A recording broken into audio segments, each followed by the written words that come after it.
Wrestling has more than one royal family. You can't see me, my time is now. I hear voices in my head thinking. Here we go. তো আজকের dynamite show kick off করে world champion MJF, আর MJFকে এখানে interrupt করে দেয় ব্রোডি king. কারণ আগের সপ্তাহে কী হয়েছিল সে তো আমরা দেখেই নিয়েছি। তার টেকনিক পার্টনার ব্রান ডিডোর মাস্ক খুলে তাকে অপমান করতে চেয়েছিল, যার ফলে ব্রোডি কিং খুব খেপে আছে। কিন্তু ব্রোডি কিং বলে যে এবার তারও অপরচুনিটি চাই, সে বদলা নিতে চায়। কিন্তু MJF এখানে তাকে খুবই অপমান করে আর বলে যে তুমি জীবনে এমন কী করেছো যার জন্য তুমি ওয়ার্ল্ড টাইটেল অপরচুনিটি ডিজার্ভ করো। মানে তুমি আজ পর্যন্ত যাদেরকে হারিয়েছো তারা তো হচ্ছে সব কিছু জবার, তারা জবারের থেকে বেশি কিছু তো নয়, তাদের কোনো মান ইজ্জত কিছুই নেই, তাদের কোনো ভ্যালুই নেই। তুমি কোনো বড় রেসলারকে তো হারাওনি, কোনো মেজর স্টারকে তো হারাওনি, তুমি জীবনে কিছুই করতে পারোনি, তো তোমাকে কেন আমি অপরচুনিটি দেবো? তো এরকম বলে তো অপমান করে দেয়। আর ব্রোডি কিংয়ের কাছে সত্যি এর কোনো অ্যান্সার ছিল না। তো এবারে সে অপরচুনিটি পাবে কি পাবে না এটা তো পরেই ডিপেন্ড করছে যে সে কী করবে ভবিষ্যতে। তাছাড়া MJF এখানে এটাও বলে ফ্যান্সদের উদ্দেশ্যে যে যদি তোমরা দেখো যে MJF-এর কোনো সেগমেন্ট আসছে টিভিতে, আর যদি কেউ সেইখানে চ্যালেঞ্জ চেঞ্জ করে দিয়ে বলে যে না MJF নিজেকে বেস্ট অফ বেস্ট বলে, কিন্তু আসলে সে বেস্ট অফ বেস্ট নয়, আসল best in the world best of best হচ্ছি আমি। তো এটাতে বুঝে যাও যে সে একেবারে হিংসায় জ্বলে পুড়ে মরছে, আর সে MJF-এর এই যে কৃতিত্ব বা MJF যে কাজগুলো করছে সেগুলো সে করার ক্ষমতা রাখে না, সেই জন্য সে হিংসা করে, আর যার জন্য MJF-এর প্রত্যেকটা জিনিসে সে জ্বলে।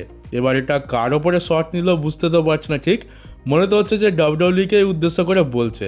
এবার WWE-কে উদ্দেশ্য করে কার পেছনে তীরটা মারলো, আর সেটাই এখন ভাবছি এটা কি CM পাঙ্কের জন্য ছিল নাকি অন্যদের জন্য। কারণ বেস্ট অফ বেস্ট এই বেস্ট জিনিসটা কিন্তু CM পাঙ্কই বেশি ইউজ করে, আর MJF-এর তো অভ্যেস রয়েছে যে WWE-তে যে সমস্ত বড় রেসলার রয়েছে তাদের কাউকে না কাউকে ধরে একবার করে খোঁচা মেরে দাও, ব্যাস, তাহলেই প্রোমো সেগমেন্ট খুব ভালো হয়ে যাবে।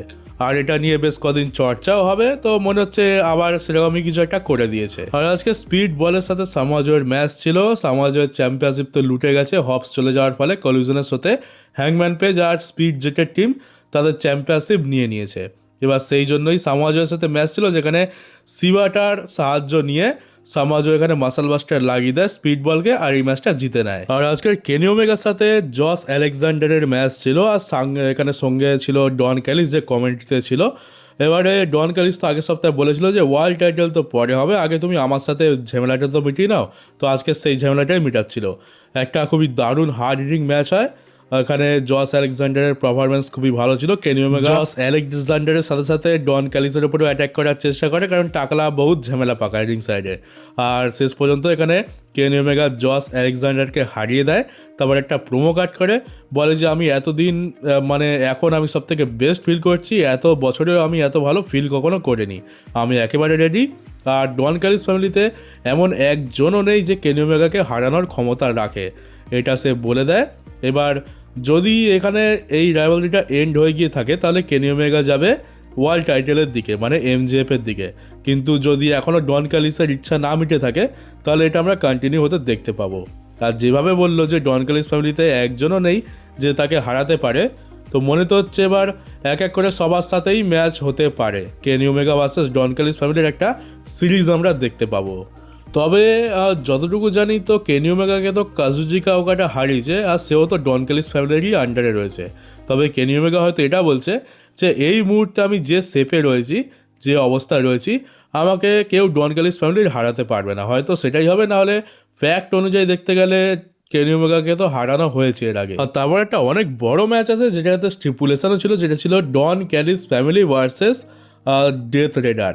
এটা অনেকটা সেই ব্লাড লাইন ভার্সেস জাজমেন্ট ডের মতো হয়ে গেল, কিন্তু যেটা আমরা কখনো দেখতে পাইনি WWE-তে, কিন্তু এইখানে করিয়ে দেওয়া হয়েছে, আর আচমকাই করিয়ে দেওয়া হয়।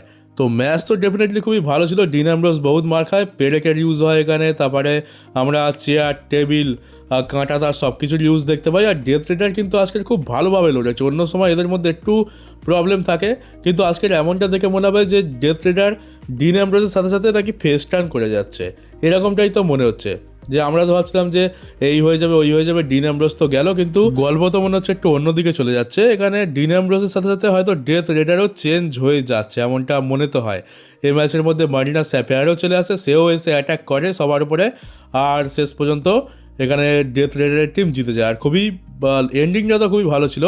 ডিন অ্যামব্রোস তার টিম মেম্বারদের খুব ভালো মতো সাহায্য করেছে, আর ড্যানিয়েল গার্সিয়া লাস্টে বস্টন ক্র্যাব লাগিয়েছিল, আর ডিন অ্যামব্রোস তাকে কার্ভ স্টাম্প লাগিয়ে দেয়, আর যার ফলে এখানে জিতে যায় খুব সহজেই ডেথ রেডারের টিম। মানে ট্যাপ আউটও করতে হয় না, যেহেতু সাবমিশন মুভ অ্যাপ্লাই ছিল আর কার্ভ স্টাম্প লাগিয়ে দিয়েছিল, যার ফলে পাস আউট হয়ে যায়। আর ডিন অ্যামব্রোস আজকে কার্ভ স্টাম্প আর কেও এগুলো ইউজ করে। ডিন অ্যামব্রোস তো এটা নর্মাল হয়ে গেছে এখন, আর কেও আর কার্ভ স্টাম্প তো প্রত্যেক ম্যাচেই সে ইউজ করে থাকে। আর ডেথ রেডার দেখছি খুবই খুশি, কোনো টেনশনই নেই এদের মধ্যে। তো মনে হচ্ছে প্ল্যান ক্যান্সেল হয়ে গেছে, ডিন অ্যামব্রোস কোথাও যাচ্ছে না, সে ডেথ রেডারের সাথেই হয়তো থাকবে, বরং ডেথ রেডারকেই চেঞ্জ করে দেওয়া হচ্ছে ধীরে ধীরে। তো এটা তো একটা ভালো জিনিস, কিন্তু আবার বলা যায় না, হয়তো এটাও হতে পারে যে আমাদেরকে এমনটা দেখানো হচ্ছে যে ডেথ রেডার সেম পেজে রয়েছে, তারা ফেস হয়ে গেছে, কিন্তু যখন আমরা আশা ছেড়ে দেবো তখনই দেখতে পাবো যে হঠাৎ করে আনএক্সপেক্টেডভাবে এরা টার্ন করে যাবে ডিন অ্যামব্রোসের ওপরে। এটাও একটা অ্যাঙ্গেল হতে পারে আমাদেরকে শক্ট করার জন্য। আর এটা জানতে পারি যে টনি খান আরও একটা নতুন ট্যাগ টিমকে সাইন করিয়েছে, যাদের নাম হচ্ছে জর্ডান অলিভার আর অ্যালিস প্রাইস। তো তাদের আজকে ডেবিউ ম্যাচ ছিল, আবার কাদের এগেনস্টে? রিভাইভাল, যারা ট্যাগ টিম চ্যাম্পিয়ন তাদের এগেনস্টে। তো ভাবছিলাম একেবারে প্রথমেই ডেবিউ করিয়ে দেওয়া হচ্ছে সাইন করানোর সাথে সাথে আবার চ্যাম্পিয়নের এগেনস্টে ম্যাচ, কিন্তু ম্যাচটা দেখার পর বুঝতে পারলাম যে কেন এত তাড়াহুড়ো করা হচ্ছে। এরা অ্যাকচুয়ালি বলতে পারো যে স্পিড জেট যে টিমটা আছে তাদের মতনই একদম অনেকটা সিমিলার। এদের কম্বিনেশন মুভগুলো খুব ভালো, মানে একদম চোখ তো পুরো ধাঁধিয়ে যায়। এদের কম্বিনেশনগুলো খুবই, তালমেলটা খুব ভালো এদের মধ্যে, দারুণ এরা পারফর্ম করে। একেবারে রিভাইভালের তো ব্যান্ড বাজিয়ে ছেড়েছিল, কিন্তু শেষ পর্যন্ত ওরা চ্যাম্পিয়ন, ওদেরকে হারানো তো যাবে না। তো এদের পারফরমেন্স সত্যি খুবই ভালো ছিল, ফ্যান্সরা তো খুব দারুণ রিয়াকশান দিচ্ছিল। আর শেষ পর্যন্ত এখানে স্যাটার মেশিন লাগিয়ে দেয় রিভাইভাল, আর এই ম্যাচটা জিতে নেয়। তবে মনে হচ্ছে ট্যাগ টিম ডিভিশনে এদেরকে ভালো মতো পুশ করা হবে। আর এছাড়া ওমেন্স ডিভিশন থেকে আরও দুটো জিনিস দেখতে পাই, সেটা নিয়ে আর বললাম না, খুব একটা ইম্পর্টেন্ট ছিল না। আর আজকের মেন ইভেন্টে আমরা দেখতে পাই স্ট্রিকল্যান্ড ভার্সেস কেভিন নাইট। এবার এই ম্যাচটা কিছুটা এরকম টাইপের যে কোনো একজন ফেস সুপারস্টার যে ইয়াং, তাকে পুশ করার জন্য বড় বড় যে সমস্ত ফেস রেসলার রয়েছে তাদের সাথে ম্যাচ করানো হয়। এমনটা আমরা এর আগে জন সিনাকে অনেকবার করতে দেখেছি, আর তাদেরকে মেন ইভেন্টে রাখা হয় যাতে তাদেরকে পুশ করা যেতে পারে। এক সময় তোমরা হয়তো দেখেছিলে, তোমাদের মনে আছে কিনা জানি না, আমরা দেখতে পেয়েছিলাম Roman Reigns versus Jason Jordan, একদম রয়ের মেন ইভেন্ট হতো এইটা। অনেকেই হয়তো ভুলে গেছো, কারণ জেসন জর্ডানকে তখন ফিউচার হিসেবে বিল্ড করা হচ্ছিল, আর দুজনেই ছিল ফেস।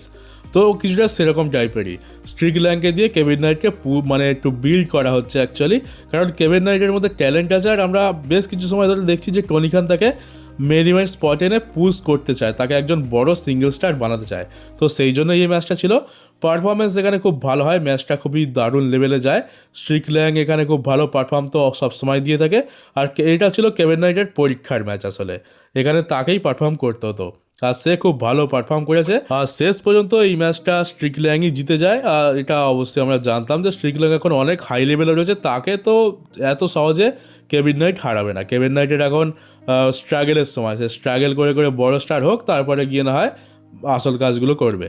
তো ট্রিপল ফিনিশার পরে প্রথমে তো একদম মিড ইয়ারে স্ট্রিকল্যান্ডের ফিনিশারটা পরে, তারপরে আমরা দেখতে পাই যে ট্রিবার ড্রাইভার নামের এই মুভটা লাগিয়ে দেয়। ওটা পাইল ড্রাইভার অ্যাকচুয়ালি, কিন্তু ওটাকে মনে হয় ট্রিবার ড্রাইভার বলে আমার যতদূর মনে হয়।